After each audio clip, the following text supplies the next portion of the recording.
Oi, boa noite. Eu sou a Sabrina e eu e a Vívia vamos apresentar para vocês o site do projeto Conta Pra Mim, ok?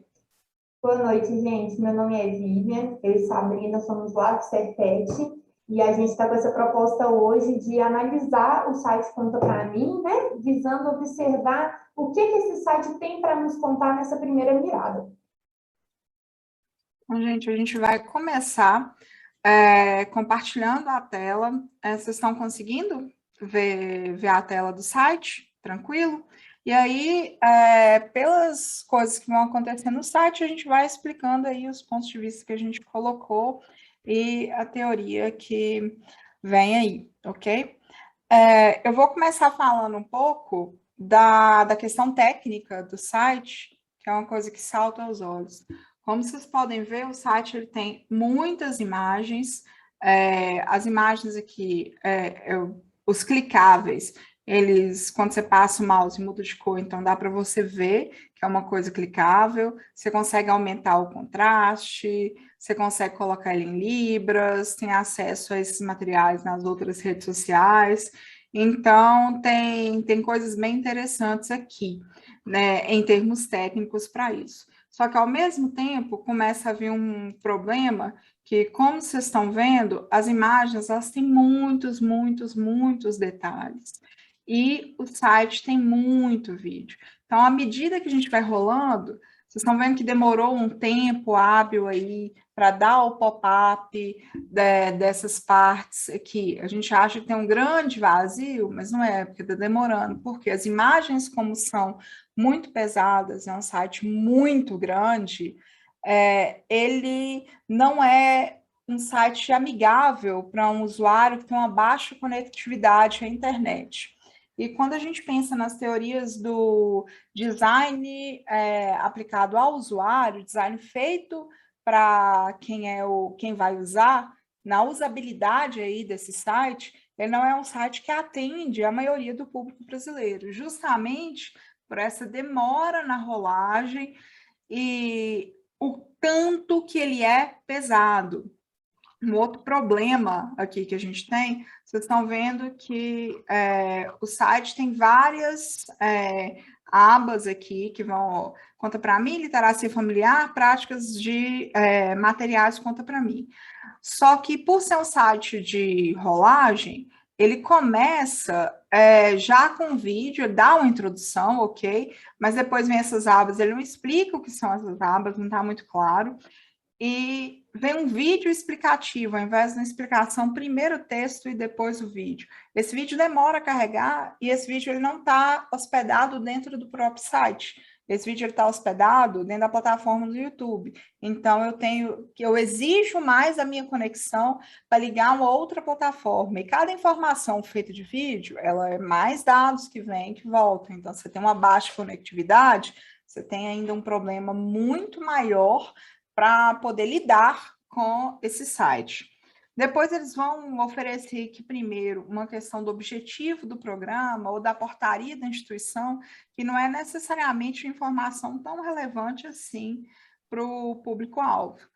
A gente vai descendo, vão ter mais imagens e falar, você quer? É só fazer o download aqui. Quando você clica para fazer o download, ele vai abrir uma outra aba, que é o que a gente vai fazer aqui, e como eu tenho uma conexão rápida, é até rápido fazer isso. Mas quando eu fui usar isso pelo celular, usando o 4G, quase não abriu. Demorou ali mais de 20, 30 segundos para abrir. Isso com um site é muito tempo.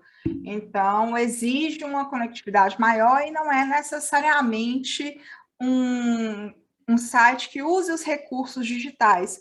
Como vocês podem ver, é um PDF com imagens. Os recursos multimodais aqui eles são super subaproveitados.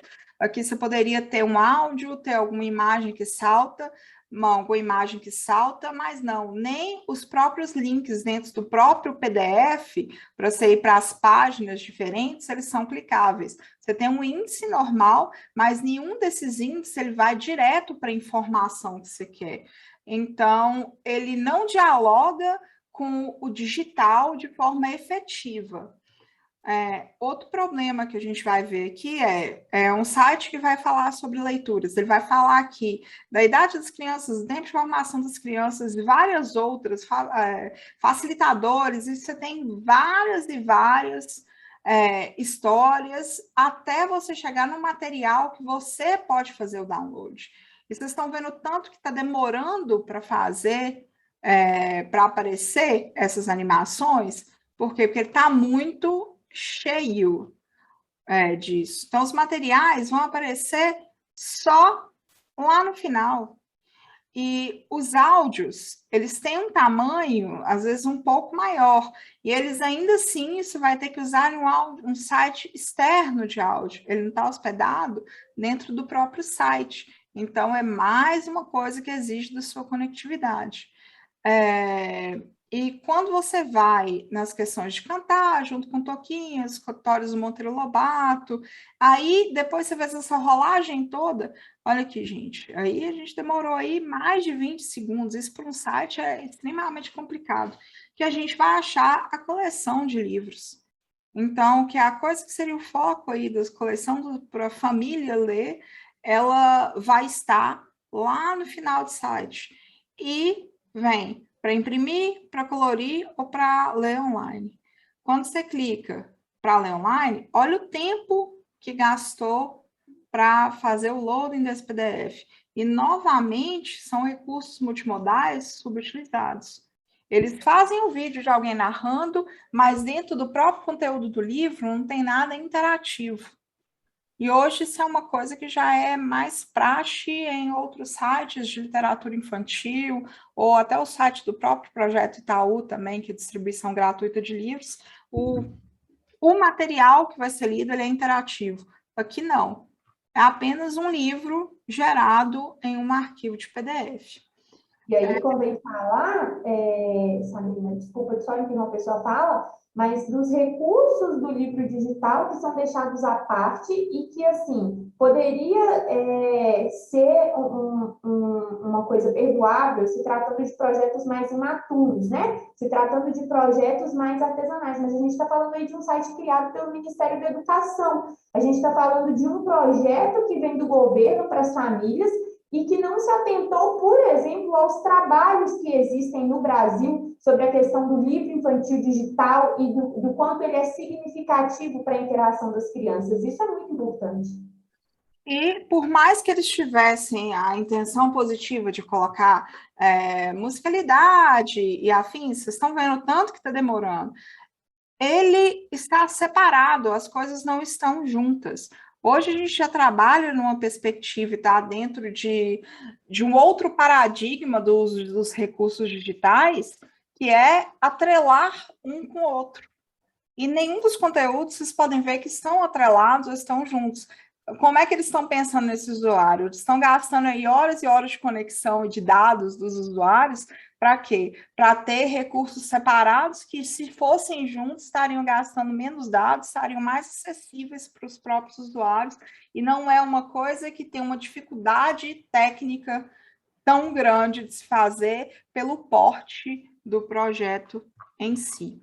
Então, gente, a questão técnica que a gente começar falando é essa, de todas, como um site, do porte desse site, tem tantas pequenas falhas aqui em termos de não pensar que o público-alvo desse programa não vai poder fazer acesso por questão de baixa velocidade de internet que a gente tem aqui hoje no Brasil.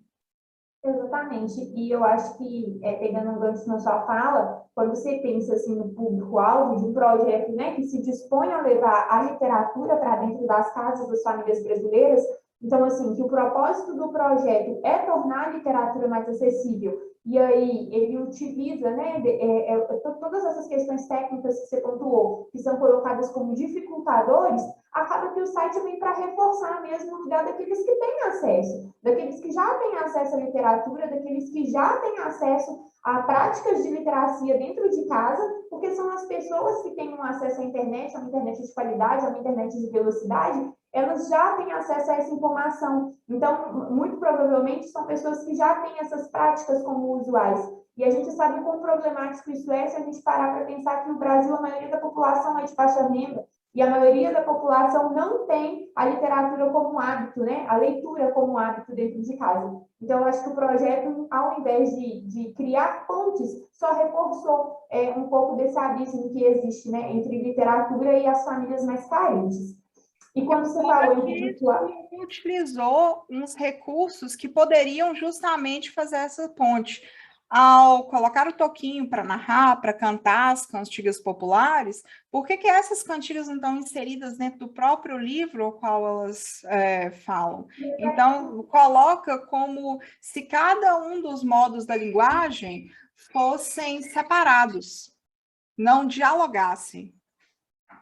Exatamente. E quando a gente fala, quando você falou aí do usuário, eu fiquei pensando assim, uma coisa que a gente pensou muito no decorrer do artigo também, que me voltou aqui agora, que é a questão do público-alvo. Esse site, ele meio que deixa em aberto quem é o público-alvo, porque se a gente parar para pensar, o ícone do site é esse urso, assim, que é bem caricato, né? Que é a figura de um urso que a gente pode até pensar, eu me recordei muito quando eu vi essa imagem, assim, pela primeira vez, daquela conferência da Chimamanda, que ela coloca os perigos de uma história única. Então, o urso não é um animal presente na fauna brasileira, não é um animal que as crianças têm contato, que as crianças veem, que as crianças, né, têm familiaridade. Aí a gente coloca um urso com capuz e assim,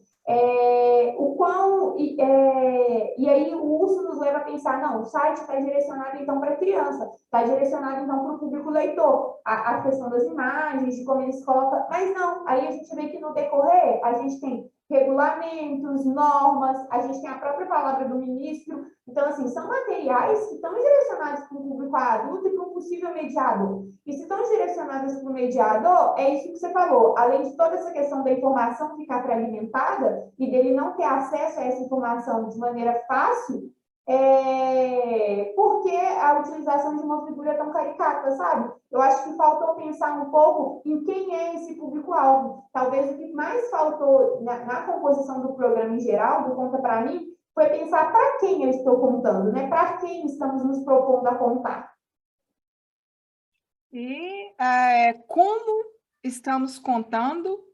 Como é que você conta se você não sabe para quem? E aí a gente volta na questão que o design, principalmente o design de informática, hoje está dentro desse paradigma de programar para alguém, é um design centrado no usuário. Se você não sabe que esse é o usuário, como é que você vai programar para alguém que você não sabe quem é? Exatamente, você acaba caindo nesse tipo de risco, que é talvez afastar o seu usuário do objetivo, do seu objetivo, que na verdade era tentar essa aproximação, né? Tentar levar para dentro das famílias essa questão da literatura. E Bom, outra crítica que é interessante a gente fazer, se é para voltar até para as famílias lerem para os filhos, por que a maioria dos vídeos começa com o que é a literacia familiar, o guia da literacia familiar, as influências, o como vamos fazer essas práticas, gráficos, e só no final, lá no final, que ele vai começar alguma coisa sobre o que é uma leitura dialogada, mas primeiro ainda é uma questão de tutorial, de ensino, o que é isso, de ensinar como narrar uma história, do contato com essa fala, e aí para lá, aqui que eu começar, canta para mim ou conta para mim, que são os livros. Então eu tenho toda uma explicação antes de mostrar o que é um produto. Primeiro você mostra o que é um produto, e à medida que a pessoa for clicando dentro desse produto, interagindo com esse objeto, que é esse site, ela vai saber mais detalhes.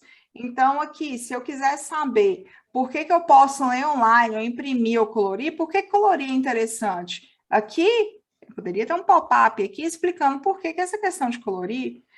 Eu posso ver essa história, eu podia muito bem ter um ícone aqui embaixo do áudio, leia para mim, e um ícone para levar para o vídeo.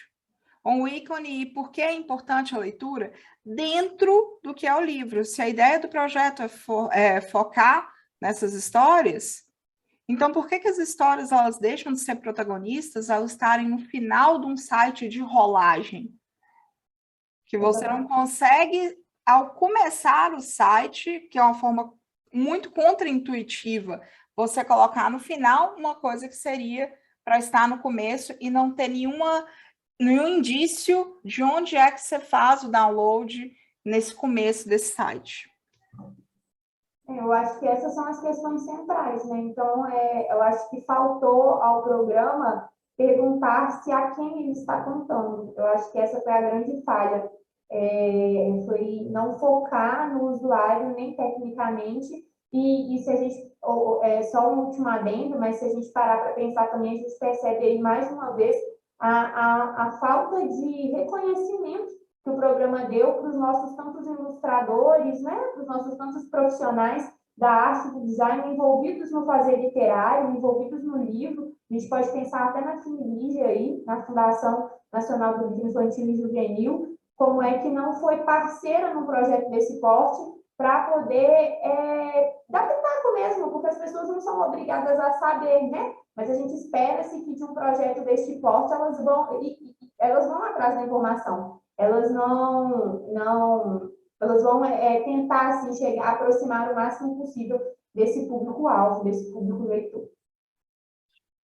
Então é isso que a gente queria trazer para vocês hoje, sem mais delongas. Muito obrigada e tchau. Obrigada, gente. Foi um prazer falar com vocês. Até mais.